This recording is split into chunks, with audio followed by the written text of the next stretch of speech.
Hello everyone, कैसे हैं आप सभी। और ये पहला Q&A सेशन हम कर रहे हैं इस चैनल पे, जहाँ पे आप लोगों ने कमेंट सेक्शन में जितने सवाल वगैरह पूछे हैं, अपने सुझाव दिए हैं, उन सब का कोशिश करूँगा मैं रेस्पॉन्ड करने का। और ज़्यादा से ज़्यादा क्वेश्चन मैंने कवर करने की कोशिश की है इस वीडियो में। और ऐसे क्वेश्चन लिए हैं जो कॉमनली आप लोग पूछते हैं, या कोई ऐसा क्वेश्चन जो बहुत ही इंटरेस्टिंग हो, या जो ऐसा हो जो बहुत सारे लोगों को हेल्प कर सके। तो आइए शुरू करते हैं।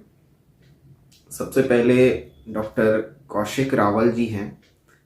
इन्होंने कई सारे वीडियोस पे थैंक यू लिखा है, तो यू आर वेलकम सर। और आप इसी तरह से सपोर्ट बनाए रखिए। डॉक्टर गुंजन जी कहती हैं कि नाइस एक्सप्लेनेशन, और वॉल्यूम की शिकायत करी है उन्होंने।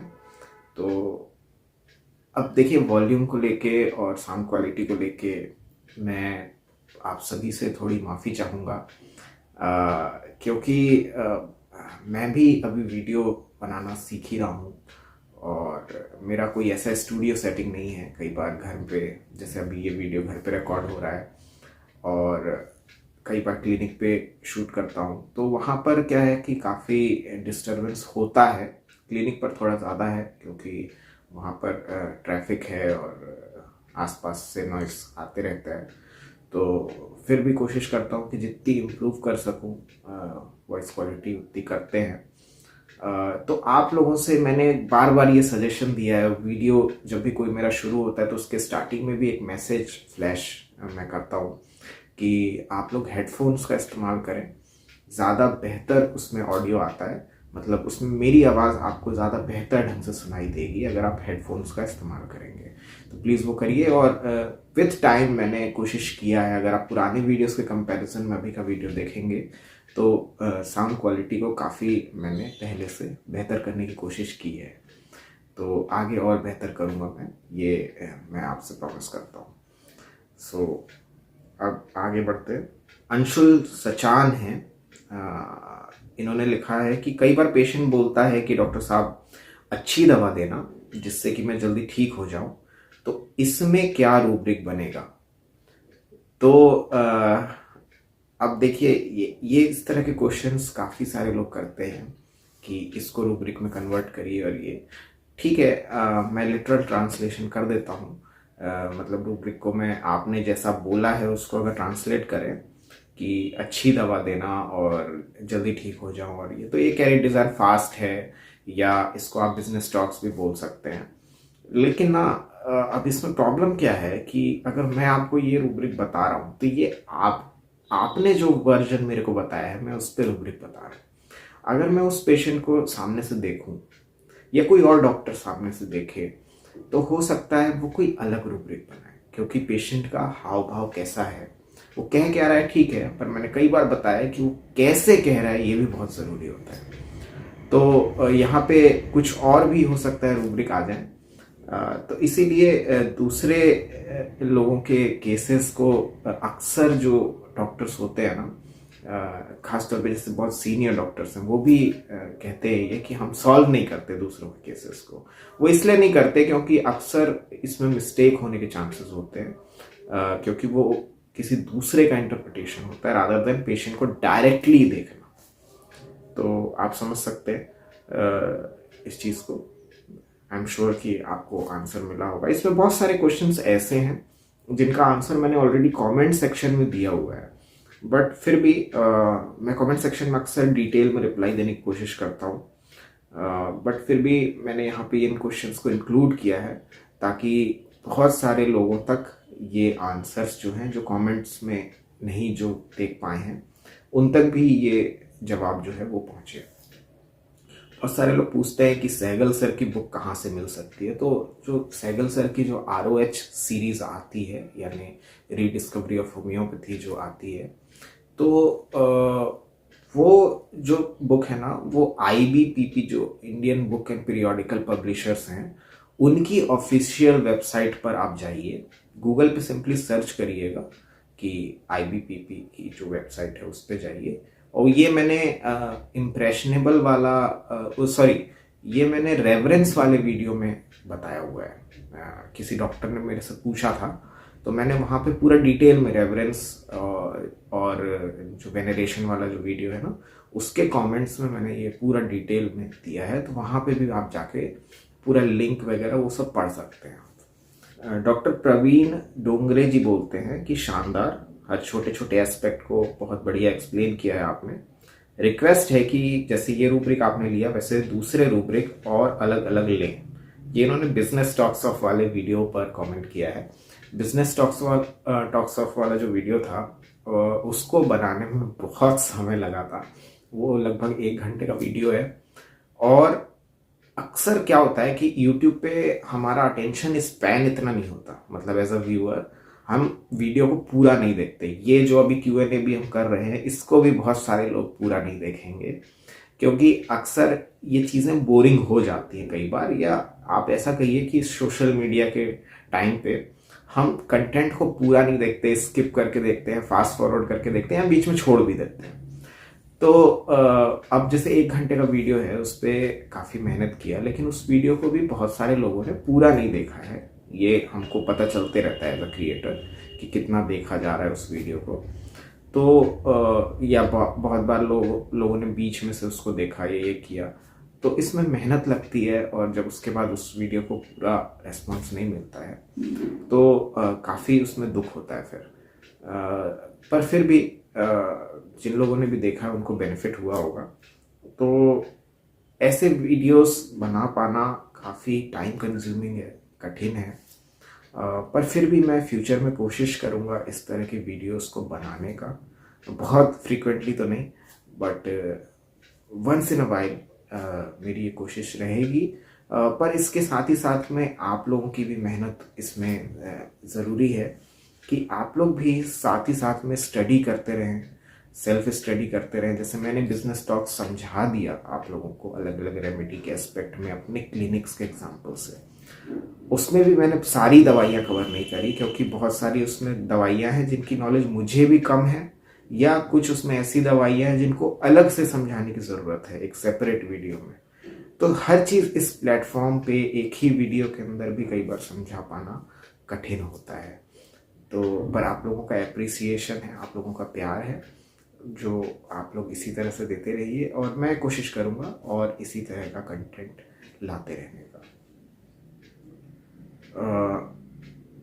रवि नरूला जी ने एक बहुत ही बढ़िया क्वेश्चन पूछा है। Good evening sir, light shuns और लाइट डिजायर में डिटेल में समझाइए। ओके, देखिए लाइट, ये दोनों ही चीज़ें मैंने पहले भी कई बार बहुत सारे वीडियोस में समझाया हुआ है। और लाइट डिजायर अगर आपको समझना है तो आप बेलाडोना वाला वीडियो को पूरा देखिए, अच्छे से देखिए। लाइट डिजायर बड़े इजीली समझ में आ जाएगा उससे आपको। बेसिकली मतलब क्या है, देखिए जब केंट जी ने ये रूब्रिक दिया था ना लाइट डिजायर, तो उन्होंने इस सोच से नहीं दिया था कि मतलब जो हम लोग अभी माइंड मेथड में अप्लाई करते हैं कि उसको हल्का होना है और लाइट होना चाहता है, उसको हैवीनेस नहीं चाहिए, या उसको किसी चीज़ की नॉलेज चाहिए, थोड़ी उस पर प्रकाश डाल दो, ये नहीं होता। उन्होंने सिंपली, कैंट सर ने इसको डाला था कि व्यक्ति को लाइट की डिज़ायर है, मतलब रोशनी चाहिए, बस इतना ही था। लेकिन डॉक्टर सहगल सर ने बहुत सारे रूब्रिक को इस तरह से मेटाफोरिकली सक्सेसफुली यूज़ किया है। ये सिर्फ एजम्पशंस नहीं है, बल्कि जब आप उनकी ROH सीरीज पढ़ेंगे उसमें बहुत सारे सैकड़ों केसेस हैं, सॉल्व्ड केसेस हैं। बल्कि उनकी एक तो बुक है एक सेपरेट उस ROH सीरीज में, आई डोंट रिमेंबर कि कौन सा वॉल्यूम है, आई थिंक 7th वॉल्यूम है आई बिलीव, जो कि अकेले लाइट डिजायर पे है। पता नहीं 7th है 5th है, आई डोंट रिमेंबर, पर वो बुक पूरा सिर्फ लाइट डिजायर पे है, जिसमें उन्होंने लाइट डिजायर डिफरेंट रेमेडीज के संदर्भ में समझाया हुआ है विथ केसेस, विथ एग्जाम्पल्स। तो उन्होंने जब अप्लाई करना शुरू किया ना इसको, तो उन्होंने इस चीज को ऐसे समझाया कि लाइट मतलब एक ऐसी चीज जो कि अंधेरे को दूर कर देती है, बीमारी अंधकार लेके आती है, बीमारी से व्यक्ति को समझ में नहीं आता कि अब क्या होगा क्या नहीं होगा, वो अंधकार में चले जाता है, उससे वो घबराता है, तो उससे वो प्रकाश में आना चाहता है। अब वहां पे उसको चाहिए प्रकाश।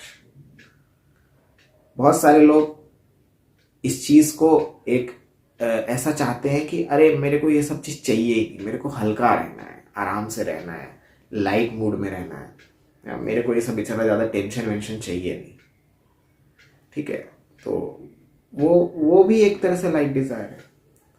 और इस चीज़ को अगर आपको समझना है ना, तो बेलाडोना को पढ़िए, डॉक्टर सहगल सर की किताब से पढ़िए, और मैंने भी जो एक्सप्लेन किया वीडियो में उसको देखिएगा, तो समझ में आ जाएगा आपको। इसके साथ में लाइट शन्स की बात है। अब देखिए, लाइट शन है, वो शट नहीं है। शन का क्या मतलब होता है? शन का मतलब ये होता है कि उस चीज की मेरे को जरूरत ही नहीं है। मतलब क्यों देखना, क्यों लाइट की क्या जरूरत है? बढ़िया तो है, अंधेरे में काम चल रहा है अपना। तो लाइट शंस, जैसे हायोस के संदर्भ में मैंने बहुत बार समझाया है कि हायोस जांच नहीं कराता। क्यों नहीं कराता? अरे भाई, अच्छा खासा इस स्टेट में चल रहा हूँ, हाँ पेट में थोड़ा दर्द हो जाता है, कभी कभी ये हो जाता है, गैस की गोली खा लेते हैं, कुछ कर लेते हैं, अल्ट्रासाउंड करा लीजिए आप। पेशेंट को आपने बोला अल्ट्रासाउंड करा लो, सर पहले आपकी दवा खा लेता हूँ ना, उससे ही ठीक हो जाएगा, तो क्या जरूरत है? और ऐसे कर करके ये टालता रहता है। क्यों टालता रहता है? क्योंकि काम चल रहा है ना। अब इस स्टेट से अगर कुछ आ गया, मान लो वहां पे स्टोन आ गया या और भी कुछ आ गया, और उस स्टेट से अब वो अनकंफर्टेबल स्टेट में पहुंच गया, अब तो कुछ भी हो सकता है, अब तो कुछ भी सर्टेन नहीं है, बिट्रेल का डर है, कुछ होने का डर है अब तो। तो कंफर्ट की पोजीशन से निकल गया, उस बेड से निकल गया, जैसे बेड डिजायर टू रिमेन में है, होता है ऐसा। तो ऐसी स्थिति चाहिए ही नहीं मेरे को लाइट नहीं चाहिए, जरूरत ही नहीं है उस लाइट की। This is light shuns. जैसे आप पर्दा लगा देते हो, कमरे में धूप आ रही है, पर्दा लगा दिया, पर्दा लगा दिया, क्यों? क्योंकि मेरे को तो आराम से सोना है, लाइट की क्या जरूरत है? अंधेरा अंधेरा चाहिए, अभी तो लाइट चाहिए ही नहीं, कुछ देखना है नहीं मेरे को तो सोना है आराम से, है ना। तो वो आपने शन कर दिया, पर्दे शट किए और लाइट को शन कर दिया। ठीक है, तो ये होता है शंस, लाइट शंस। डॉक्टर कौशिक रावल जी फिर से पूछ रहे हैं, रिचुअलिस्टिक बिहेवियर वाले वीडियो में इन्होंने कमेंट किया है कि thank you sir, please differential diagnosis TD with conformism. हाँ, ये एक बहुत ही बढ़िया क्वेश्चन है कि कन्फॉर्मिज्म से इसको डिफरेंशिएट करने वाली बात है। हालांकि बिल्कुल अलग चीज़ें हैं। रिचुअलिस्टिक बिहेवियर तो मैंने समझाया है कि उसमें पेशेंट बेसिकली एक ओसीडी को रिप्रेजेंट करने वाला रूब्रिक होता है। ओसीडी को रिप्रेजेंट करने वाले बहुत सारे रूब्रिक हैं अपने रेपर्टरी में, और अगर आप क्लिनिकली इस कंडीशन को समझते हैं तो आप जानते हैं कि उसमें क्या क्या होता है, कि चीज़ों को रीचेक करने वाला, है ना। ऐसा भी एक रूब्रिक है कि, है ना, चेक मस्ट ट्वाइस, और इस तरह से कि जैसे फॉर एग्जांपल रात में गैस का जो नॉब है वो नीचे एक सिलेंडर से बंद करके सोते हैं, या जहां से मेन सप्लाई होती है उसको बंद करके सोते हैं। ये जो पर्सन होगा जो कि चीज़ों को बार बार चेक करने वाला होगा, जिसको भी ओसीडी होगा, वो रात को 2-3 बार चेक करेगा कि भाई बंद है ना, बंद है कि नहीं है। तो इसी तरह से ये सब ओसीडी, ऑब्सेसिव कंपल्सिव डिसऑर्डर होता है, जहां पे एक तरह का कंपल्शन होता है व्यक्ति को, उसके दिमाग में रिपीटेडली ये चीजें आती रहती है। तो अब इसी चीज को रिप्रेजेंट करने वाला रूब्रिक है रिचुअलिस्टिक बिहेवियर, जहां पे व्यक्ति किसी चीज को एक रिचुअल में करता है, क्योंकि उसके दिमाग में वो चीज है कि ऐसे करूंगा मैं, है ना। 5 बार हाथ जोड़ूंगा भगवान के सामने तो 5 ही बार जोड़ूंगा, 6 बार नहीं करूंगा। क्या रीजन है? कोई रीजन नहीं। अब कन्फर्मिज्म क्या होता है? देखो, कन्फर्मिज्म बिल्कुल अलग चीज है। कन्फर्मिज्म को अगर आप हिंदी में समझेंगे ना तो दिस इज अनुपालन। अनुपालन क्या होता है कि एक रूल एंड रेगुलेशन है जैसे किसी चीज को लेके, जैसे फॉर एग्जांपल एक पार्किंग एरिया है। अब वो पार्किंग एरिया में एक नो पार्किंग जोन भी होता है कि वहां पे गाड़ी नहीं लगानी किसी को। तो जो कन्फर्मिज्म वाला व्यक्ति है जिसमें मेनली काली कार आती है, वो वहां पे नहीं करेगा, बिल्कुल कभी नहीं लगाएगा। एक ट्रैफिक सिग्नल है जहां पे येलो लाइन है, वो स्टॉप वाला एक लाइन बना होता है, ये जो व्यक्ति है ये कभी उसके लाइन के इतना सा भी आगे नहीं जाएगा, उस चीज को फॉलो करता है। जैसे समाज में वो रूल बना हुआ है बिल्कुल उस तरह से उसका अनुपालन करता है।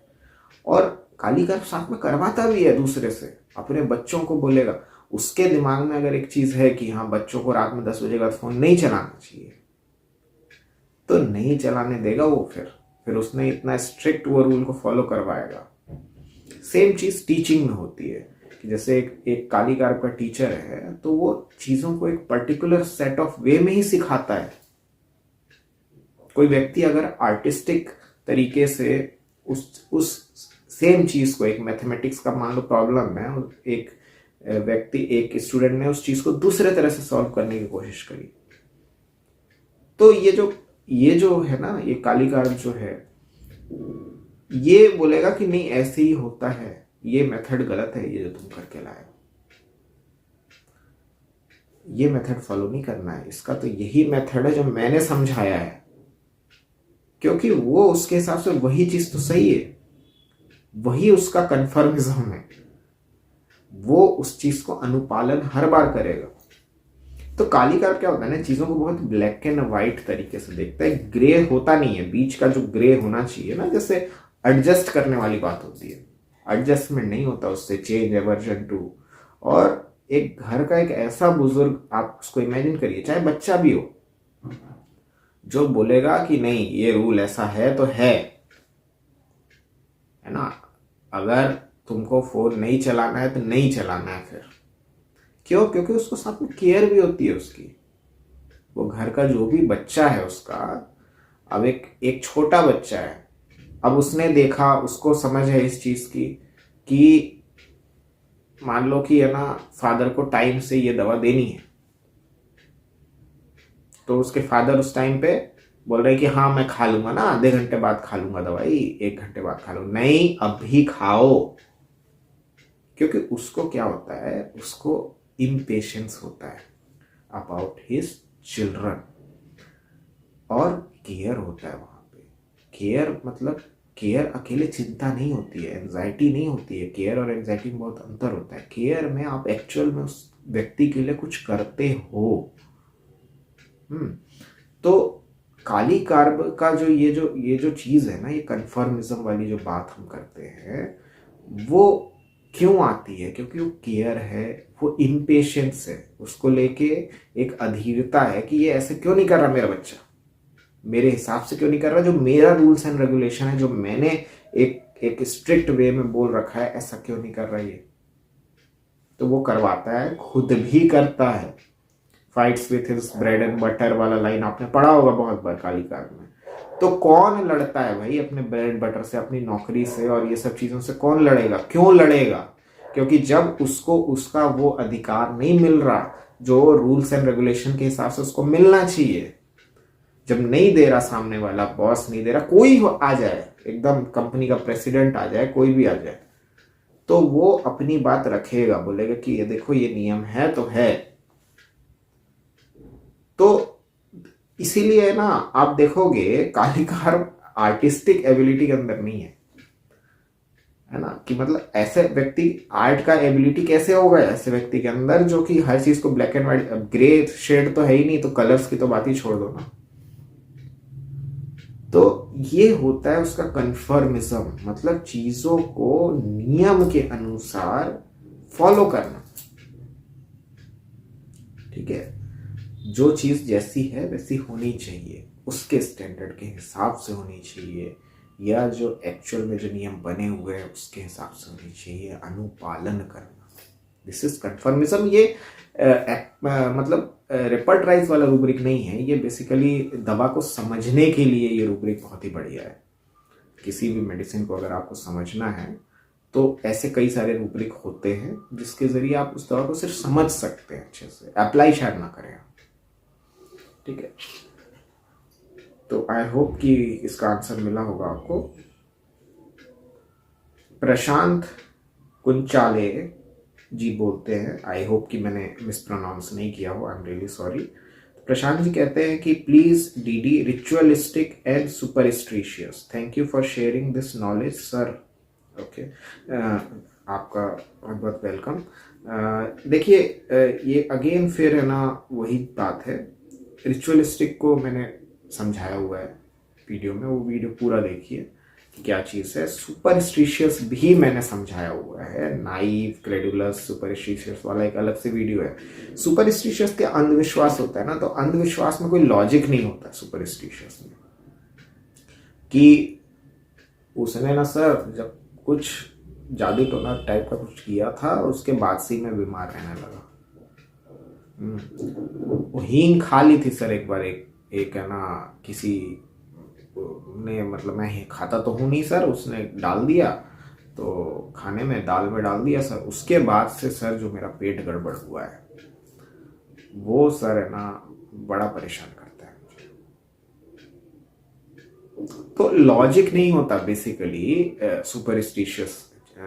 सुपरस्टिशियस में, कि कोई आप समझेंगे ना कि कोई आधार हो उस चीज के, वो जो भी बात कह रहा है उसका कोई आधार नहीं होता। और सुपरस्टिशियस में एक तरह का डर होता है, डर का एलिमेंट, फियर का एलिमेंट जरूर होगा। आप अंधविश्वासी तभी बनते हो जब आपको किसी चीज से डर लगना शुरू होता है, आपको उस चीज का लॉजिक समझ में नहीं आता, वो चीज आपको क्लियर नहीं होती, और फिर आप उस चीज से डरते हो और फिर उस चीज को फॉलो करते हो। एक बहुत कॉमन एग्जांपल है कि बिल्ली रास्ता काट जाती है तो फिर लोग जाते नहीं है। अरे क्यों नहीं जाते? क्योंकि आपने सुना है ऐसा कि कुछ बुरा हो जाएगा, कुछ ये हो जाएगा, वो हो जाएगा। लॉजिकल एक्सप्लेनेशन क्या है इसके पीछे? कुछ नहीं। ऐसा कैसे हो सकता है कि एक जानवर ही तो है ना, वो रास्ता काट जाए तो आपके साथ बुरा हो जाए? कभी किसी के साथ हुआ था ऐसा? ऐसे इंसिडेंसेस, ऐसी चीजें हुई हैं, आपने उसको कनेक्ट कर लिया, कोई लॉजिक नहीं है उसके पीछे। तो ये होता है सुपरस्टिशियस, जो कि बिल्कुल अलग है। अगेन रिचुअलिस्टिक बिहेवियर मैंने पहले भी समझाया हुआ है। तो आई होप आपको आंसर मिला हो। एक दो क्वेश्चन और ले लेते हैं। डॉक्टर कौशिक रावल जी कई बार थैंक यू बोलते हैं, तो sir again most welcome. Doctor Praveen Dongre ji ने एक सजेशन दिया है कि डॉक्टर अभिषेक, मेरा एक सुझाव है कि आप रेगुलर क्लासेस लेने की तरफ सोचिए, आपके सिखाने का तरीका बहुत बढ़िया है। तो thank you doctor Praveen. Again time का जो इशू है वो होता है अभी, क्योंकि अभी क्लिनिक जो है वो मैं अकेले ही मैनेज करता हूँ। I don't have any assistant and और कंपाउंडर। तो ये सब के बीच में एक रेगुलर क्लासेस लेना अभी संभव नहीं है। पर मैं इस तरह का यूट्यूब पे जो भी मैं सीखता हूँ खुद, वो शेयर करता रहूँगा रेगुलरली। ये चीज़ की प्रॉमिस आपको करता हूँ। और रेगुलर क्लासेस देखते हैं फ्यूचर में, अगर पॉसिबल हुआ तो डेफिनेटली करेंगे। लुब्रिसिस लिखते हैं, what is the difference between Agaricus, belladonna and lachesis? तो तीनों के ऊपर सेपरेट वीडियोस हैं, कुछ कुछ एस्पेक्ट मैंने समझाए हैं। अब इनके बीच में क्या अंतर है, अगर आप वो तीनों को देख लेंगे तो बड़े आसानी से समझ जाएंगे। ऐसे तो फिर किसी भी रेमेडी के बीच में डिफरेंस किया जा सकता है, तो आप आराम से पढ़िए तीनों को और आसानी से डिफ्रेंशिएट हो जाएगा। तीनों बहुत ही अलग दवाइयाँ हैं। आपका जो सपोर्ट है उसके लिए बहुत बहुत धन्यवाद। वीडियोस देखते रहिएगा। रेपर्टरी के बारे में बहुत सारे लोग पूछते हैं, जैसे यहाँ पे कमलेंद्र प्रसाद सिंह जी पूछ रहे हैं, dear sir how will I get complete repertory? तो आप में से बहुत सारे लोग ये सब पूछते हैं कि आप कौन सी रेपर्टरी यूज़ करते हो। और ये तो मैंने एक guide to repertory software and apps वाला एक वीडियो बनाया हुआ है, उसका लिंक मैं दे दूंगा, तो उसको देखिएगा। उसमें बहुत बढ़िया से मैंने एक्सप्लेन किया हुआ है, सब कुछ एक्सप्लेन किया हुआ है कि कहाँ से आप डाउनलोड कर सकते हैं, कौन सी रेपर्टरी मैं यूज़ करता हूँ, जो मैं आप लोगों को दिखाता हूँ कई बार स्क्रीनशॉट्स वगैरह, वो कौन सी रेपर्टरी है, क्या है। तो वो सारा इन्फॉर्मेशन मैंने उसमें दिया है। वो वीडियो को देखिए, आराम से देखिए उसको, ठीक है। उसमें सारा डिटेल्स दिया हुआ है मैंने, प्राइसिंग वगैरह सब कुछ एक्सप्लेन किया हुआ है, और कंप्लीट रेपर्टरी कहाँ से मिलेगी ये सब कुछ बताया हुआ है मैंने वहाँ पे। पूरा लिंक विंक सब कुछ है, आप देखिए आराम से। मर्क सॉल के ऊपर कई लोग कह रहे हैं कि एक हिंदी में वीडियो लाए, तो इंग्लिश वाला वीडियो भी आप देखिएगा। वो काफ़ी, आई थिंक उसमें काफ़ी कुछ मैंने एक्सप्लेन करने की कोशिश करी है। हाँ, फ्यूचर में कुछ अलग से केस को लेके मैं मर्क सॉल को एक्सप्लेन डेफिनेटली करूँगा। वो वीडियो हिंदी में ही रहेगा, तो उसके लिए थोड़ा वेट कर लीजिए। जयंता साहू जी कहते हैं कि sir please make a video about tongue and its type so that it will help to identify the problem. I am your follower. Thank you Jayanta ji follow करने के लिए। तो टंग के ऊपर जो वीडियो आप लोग कह रहे हैं ना, तो टंग के ऊपर जो भी इमेजेस हैं मेरे पास में, उन इमेजेस के आधार पे मतलब मैं एक शॉर्ट वीडियो आप लोगों के लिए बनाऊंगा, जिसमें 2-3-4 तरह की टंग्स हम डिस्कस करेंगे कि ये इनमें क्या दवाइयाँ हमने दी हैं और ये।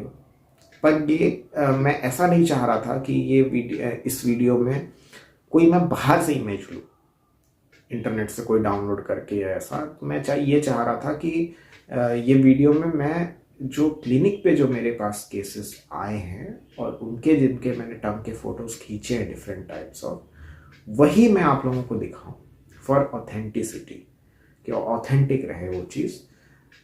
तो इसीलिए इस वीडियो को लाने में समय लग रहा है। आई होप कि आप लोग थोड़ा सा वेट और कर सकें, क्योंकि जस्ट फॉर द सेक कि मैं बस वीडियो बना के डाल दूं, ऐसा मैं नहीं करना चाह रहा हूँ। कि मैं कुछ एक्चुअल असली चीज़ आप लोगों के साथ में शेयर कर सकूं, इसलिए थोड़ा सा समय लग रहा है। तो आई होप कि आप लोग थोड़ा सा और पेशेंस रखिएगा। डेफिनेटली इसके ऊपर एक वीडियो मैं लेकर आऊँगा। फिर डॉक्टर प्रवीण डोंगरे जी ने लिखा था, want to see more of your videos soon. हाँ जी, डेफिनेटली। तो ये सारे क्वेश्चंस थे, जिसमें से मोस्ट ऑफ दी जो कॉमन क्वेश्चंस जो हैं, जो आप में से बहुत सारे लोग पूछते हैं, उनके जवाब देने की मैंने कोशिश करी थी।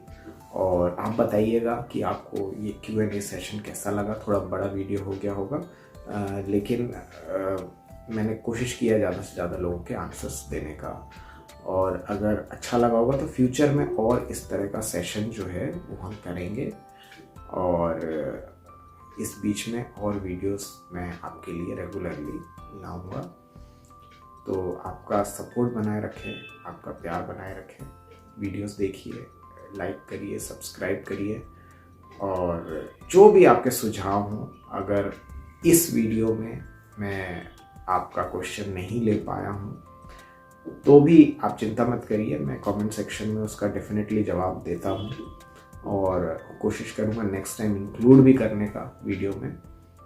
तो इसी तरह से कमेंट्स करते रहिए, और जो भी सवाल हो, सुझाव हो, वो पूछते रहिए। Till next time, thanks a lot and good bye.